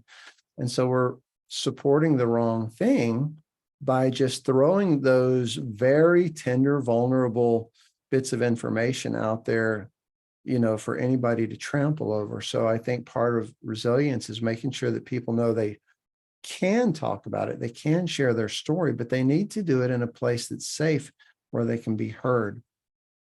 I think the other thing that builds resilience is to take some of those things that we boys, and I'm sure women hear it too, that we hear as we're growing up, suck it up. To be a man, you suck it up. And in some places, that's very good information. It's a very good thing to do. Oh, you don't want to get up and go to work, but you got 3 children to feed? Suck it up, buddy. Get up and go to work. But we need to be clear with those children to go, that doesn't apply to everything in your life. If you grab something that's hot, you don't have to suck it up and keep holding it. It's okay to let it go and figure out a better way to do it. So, it's just sad that there's so much good old wisdom that gets applied in the wrong ways and into wrong situations. And, that's what my dad would have done. Well, I don't know if that's what your dad actually wanted you to do. Maybe, he didn't hear it right from his dad or his granddad or his great granddad. And what he meant by be a man was not be a man and dominate everybody around you, but be a man and make good decisions and be clear about what you're doing and, have some honor in who you are and what you choose to do. So getting the right meaning out of what we're telling people to do, what we're telling young people to do, I think is the other way to really build some resilience so they understand what we're asking of them as adults, as experts, as teachers, as authority figures. I think part of building resilience too is giving the power back. Trauma healing is very individual. And so to kind of ask that question of, what do you need in terms of support for you to be able to rebuild your life, to be able to go through the healing process of dealing with this? What is it that you as an individual need? I mean, nothing against like collective support groups and all those programs, but just that tailoring factor of, if this doesn't work for you, that's okay, and let's try something else. And I know, especially like in Canada, they've started to talk about cultural care and support that's like culturally relevant. And so I like bringing in those experiences, I think plays a part in trauma recovery as a holistic approach. But also in terms of resilience, I think it's important, again, to like validate experience and belief in the story, and just recognizing that I, as a support giver, cannot make this decision for you, cannot bring you through this process for you, but I can give you what you need in order to allow me to walk beside you in this process. We all need to like be resilient people, and I think whether it's trauma of one extent to the other, whether it's a big thing or a little thing, we all need that of, I am in control of moving forward and making the choice for me, and to have people rally around who can support that. From my own standpoint, I think that it's essential for all human beings to learn, whether it was from childhood or if they learn it as an adult, whatever age, that everybody needs to be seen, empowered / encouraged, heard. They need to know that they're worthy and they're enough. I struggle with this still, being a survivor, so I can only imagine this is essential for every human being. And that would build resilience for sure.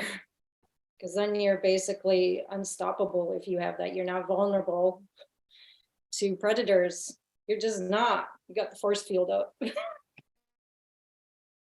And thank you, Jill and Andrea, for those answers. Fantastic, and Cranford as well. And in my thesis research, I did a question that's kind of the opposite of that. It's what has been most detrimental to survivors in their healing journey.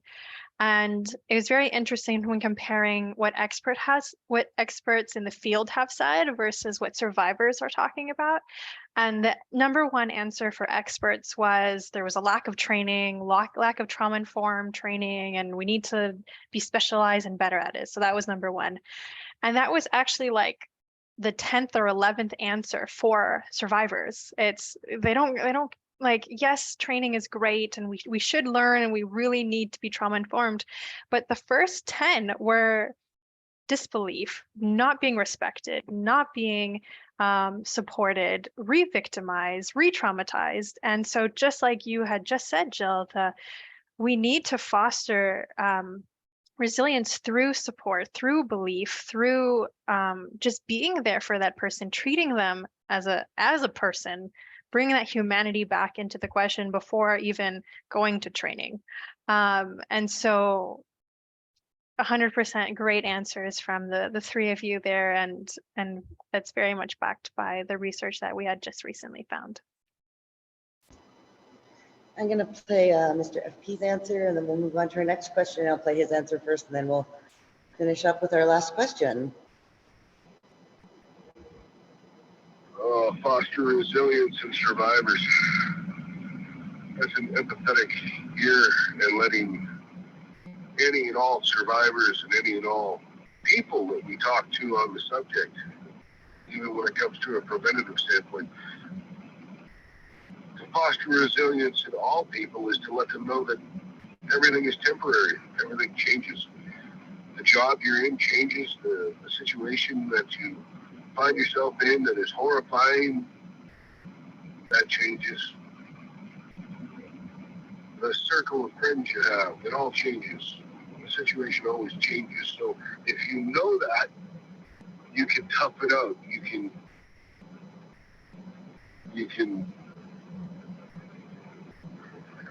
hang on until it gets better, until you can change it or a circumstance changes it.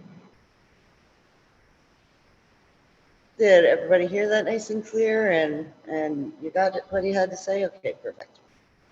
And then I will move on to our last question, which is, what makes boys susceptible to this kind of violence, and how can we address those vulnerabilities?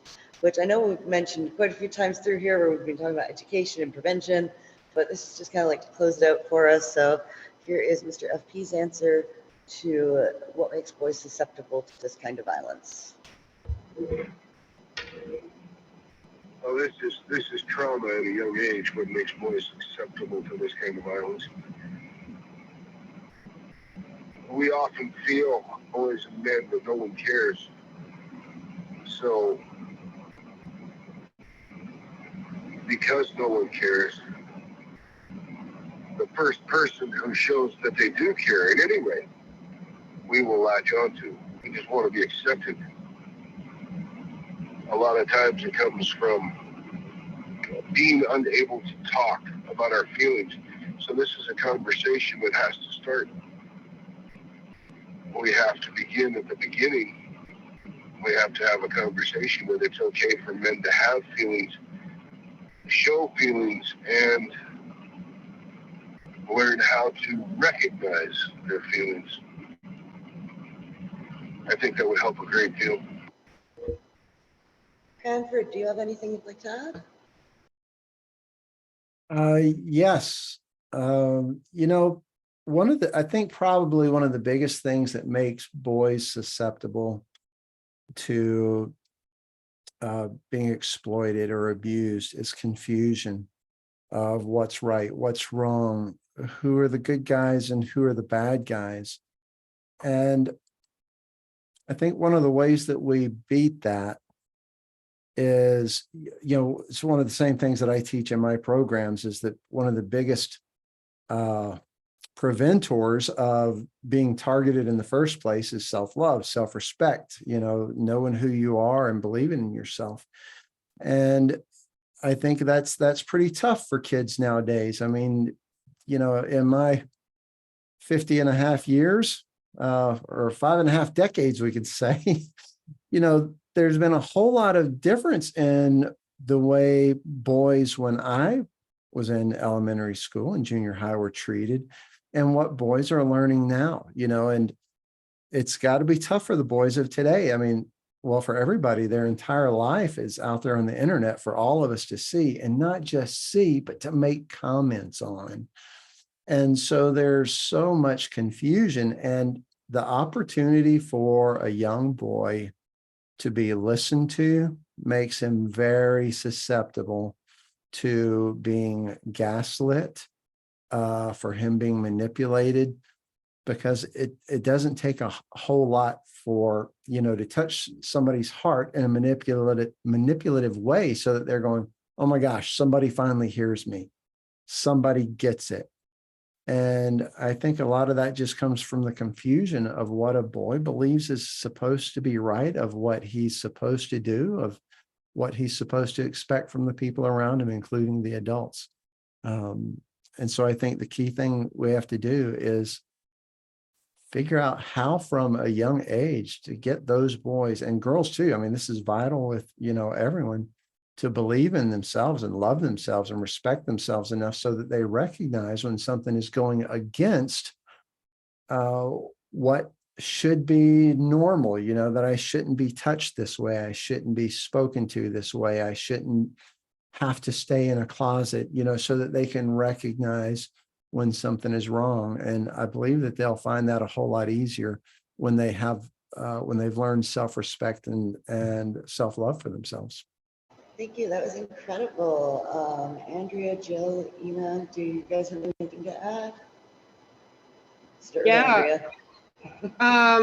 Yeah, I totally agree with what Cranford was saying. That's so true. But I also think that one of the things that makes boys susceptible, and like women too, is just we seem to have lost the element of respecting the humanity of other people. We've commodified people.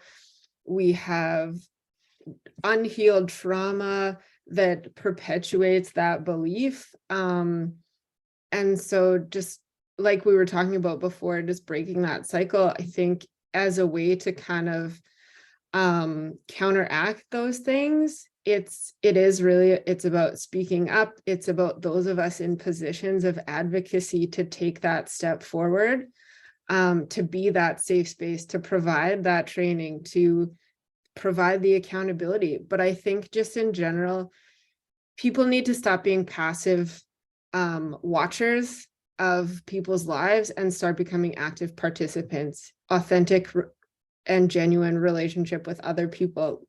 And I think, Cranford, that also leads to self-love and self-worth. And I mean, you can't always be validated from the outside, but somebody taking an interest in your life in an authentic way is a safe space, is that barrier. Somebody who is that safe space, who loves, sees, and values you as a human being first and foremost over what do I get out of this relationship.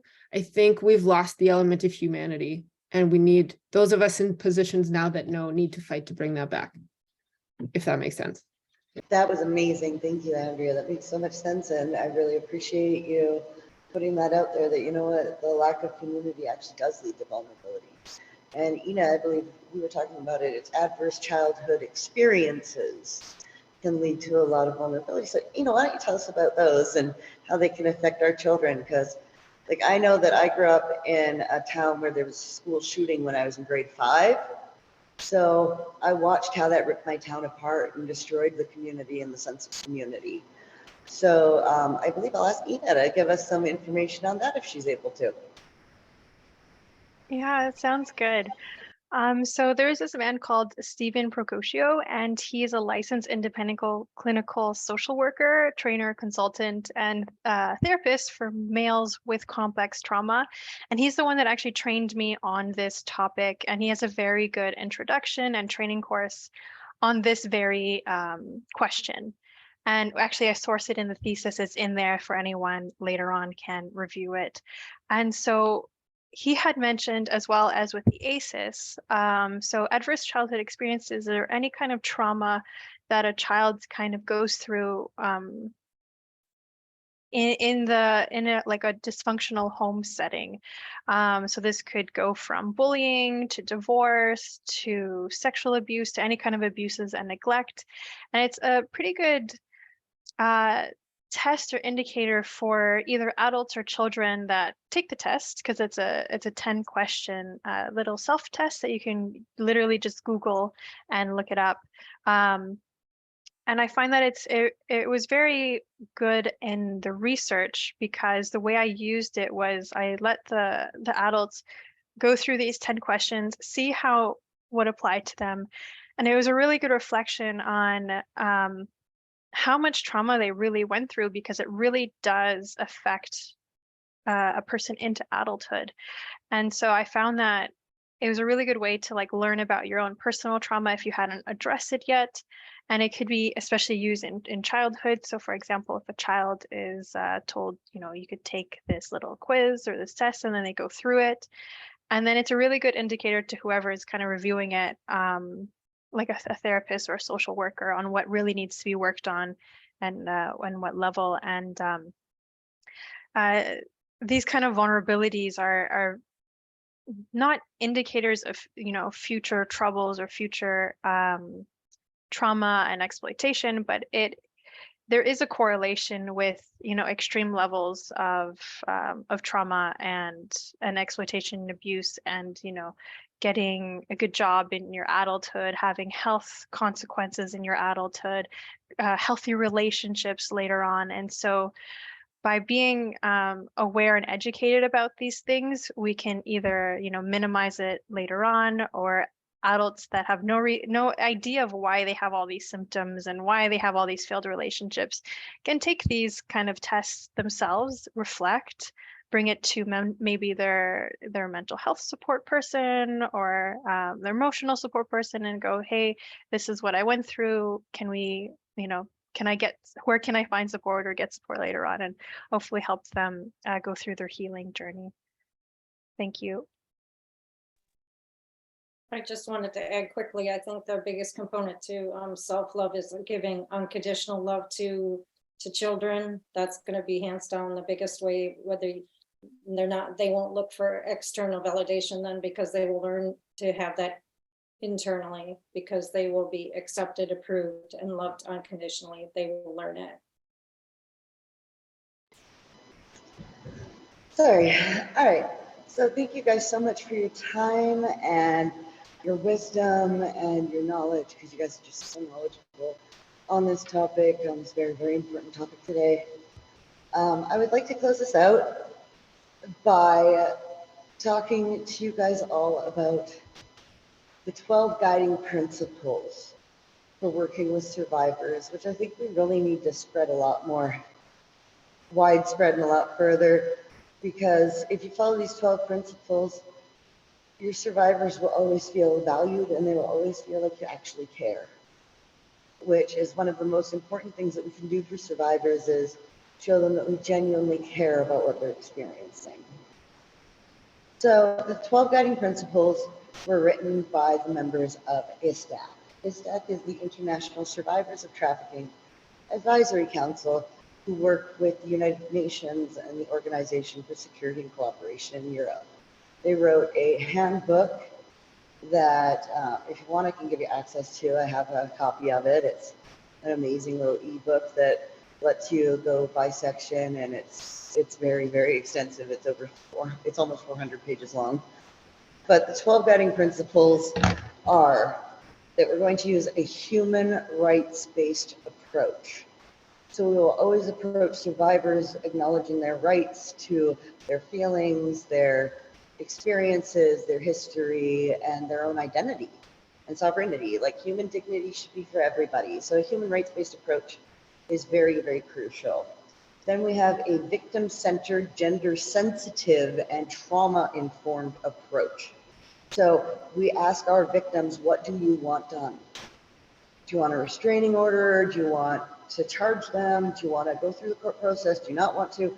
That should be up to the survivor. We should never be forcing survivors to go speak to law enforcement if they don't want to, because law enforcement is often used to control victims with, well, if you don't listen, I'll just go tell the police what you did and you'll go to jail for years. So we have to recognize that our survivors are very traumatized, and that we need to approach them in a way that says they're in charge of their own story and what's going to happen to them from this point forward. Sorry to go into that one so much, but that one is very, very important to us, that we use this victim-centered, gender-sensitive, and trauma-informed approach. And gender-sensitive means you pick what gender you are. I don't assign a gender to you. You tell me what gender you want to be associated as. And, I've met people who want to be associated as like a wolf or a fox or something like that. And they just want to be like that. And it's like, okay, that's you. That's you. You have the right to be you. So just pointing that out, because we do have a lot of people out there now who are non-binary and who don't conform to gender norms. So make sure that you always let them choose which gender you're going to treat them as. We're going to work in the best interests of children. So if a child's being trafficked by their family, we're actually going to intercede and help them get somewhere safe instead of just ignoring it. Because the only thing that has to happen for human trafficking and crime and all the nasty stuff in the world to happen is the indifference of good people. There's actually a story about a woman in New York who was murdered, and over 100 people heard her screaming and saw what was going on, and nobody called 911. And that, I think, is like a perfect example of what we need to not be doing, because that can be extremely dangerous. So we need to make sure that we're always acting in the best interests of children and the best interests of them long term. So we need to be very informed about what we're doing with kids. So I would suggest, if you want to work with kids who've been trafficked, please get trained in it first, because listening to a child describe how a grown man or a grown woman sexually assaulted them is one of the hardest things that you will ever have to do. So just putting that out there for everybody. Sorry to go on about it. I know I justify myself all the time. That's part of being trauma informed, because that just means that I've always been abused, is that I feel like I need to justify everything that I do or say or think.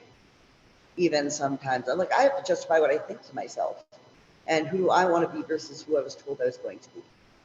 So the best interest of children is always crucial, because we are forming who they are going to be in the future. And if we teach them that it's wrong and that we're going to protect kids, they will grow up to do that too. So just a very important and crucial point. Principle number 4 is non-conditionality, which means that it is up to our survivors whether or not they want people to know that they're a survivor, if they want law enforcement to know, if they want social workers and lawyers to know what they want to do. It all has to be their choice, and we're going to help them with no conditions attached. So we're not going to say, oh, I can only help you if you fit into this little category that I've pre-made. And if you don't fit into that little category, I'm not going to help you. So non-conditionality is something that we really need to do. Recovery and reflection is actually mandatory in a lot of countries, and it's where we give survivors 90 days to recover and reflect on what's happened from before we ask them what they want to do. Okay. Number 7 is non-punishment, that we're not going to punish our survivors for the things that have been done to them by other people. Number 7 is non-detention. We're not going to charge them or put them in jail for what their traffickers made them do. We're going to recognize that they've been manipulated into situations where they were really taken advantage of. Principle number 9 is very important, and one that I believe in a lot, and that's partnership and cooperation, that we're going to partner with each other, we're going to cooperate with each other, we're not going to hold knowledge, you go, oh no, you can only learn this if you pay me a lot of money. No, we're going to go, you know what, let's partner on this, let's cooperate, let's coordinate, let's collaborate and fill these holes. Principle number 10 is transparency and accountability, that we will always be transparent in everything that we do, and that our staff and ourselves are responsible for our own actions.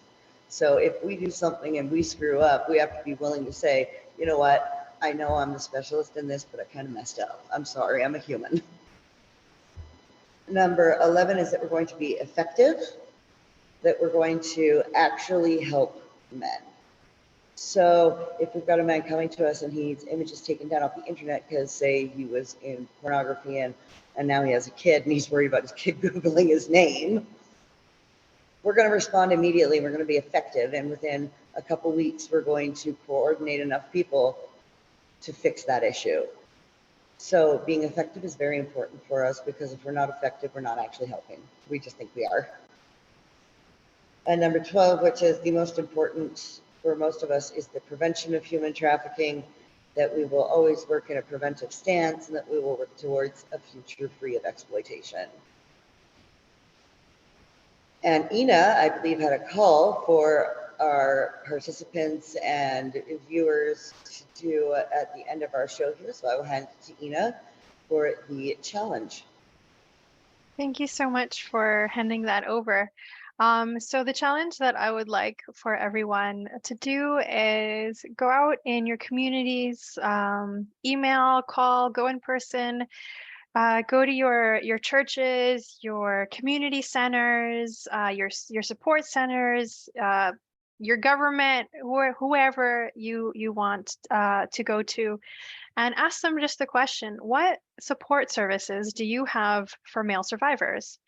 And this will do 2 things. It will, 1, inform you of what services are around you, and 2, it will really bring the question to the minds of whoever you ask and make them think, what services do we provide to male survivors? Are we providing any services? And why aren't we providing any services to male survivors? So hopefully this way we can rally the community together and get some support out there, or get people just starting to think, to question, to actually start getting more support services for male survivors out there.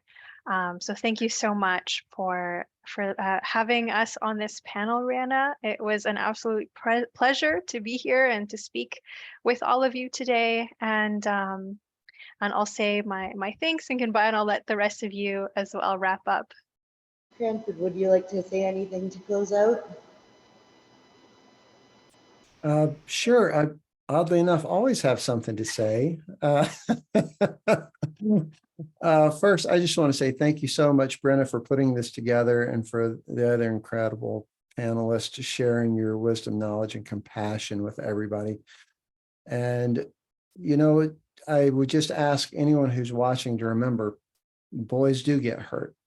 And they grow up to be men in pain, and they grow up to be men who are struggling with everything that's happened to them and don't have a place to put it. So, you know, statistically, we think it's 1 in 6 men. Of course, it's probably much higher, just like we think it's 1 in 4 women, it's probably much higher. So do be ready to be open, and do be okay to listen to what that man, that teenager, that boy, that child has to say, and hear it with an open, safe heart, and be a part of the thing that allows them to let that pressure out so that they can begin a place of healing. Thank you all for being here. I appreciate that you asked me to be here, Brenna. Thank you. Jill, would you like to say goodbye? Yeah, thanks. Thanks so much for including me. It's been an honor, and I think everyone globally, if we just could cultivate more compassion and kindness, I think that we could go a long way. If we can all just be our best selves, think of what a world we can create. Thank you, everybody, for all the work that you do. Andrea? Yeah, thanks so much, not only for putting the panel together, but for having me as a guest. It was great to be able to have this conversation with all of you. Definitely, yeah, appreciate the expertise that was in the room today. And yeah, I just want to say, sometimes these things can be daunting when you're like, I'm trying to change the world in my own corner and I don't know where to start. Just remember that changing the world is a team sport, that it is about collaboration and it is about partnerships. So if you're like, I want to get involved with this, know that we are out here to support you, to welcome you into doing this. And even the smallest act of humanity goes a long way. So thanks for doing this. Thank you guys so much for coming. I really appreciate all of your wisdom and your willingness to sit here and be candid with each other. And changing the world is a team sport, absolutely. It's a movement. It's not one person's doing everything. It's everybody working together to try and fix this. So thank you so much for bringing that up. And your challenge I love, and I really hope that everybody does go out and check in your local community and just get the conversation started with some people that, hey, we need to talk about this. I know that I talked to a reporter yesterday, and she told me that after talking to the police, she was told there were no open cases in our zone, and she was blown away because we all know how prevalent it actually is. So educating law enforcement, educating our social and civil services, our NGOs, our NRMs. NGOs are non-government organizations, NRMs are national referral mechanisms, just for people who don't know. It's a movement, and only through using our superpower of collaboration can we achieve our goals. So thank you guys so much for coming. I'm going to end the recording now, and then we can just all say goodbye to each other over a few minutes here.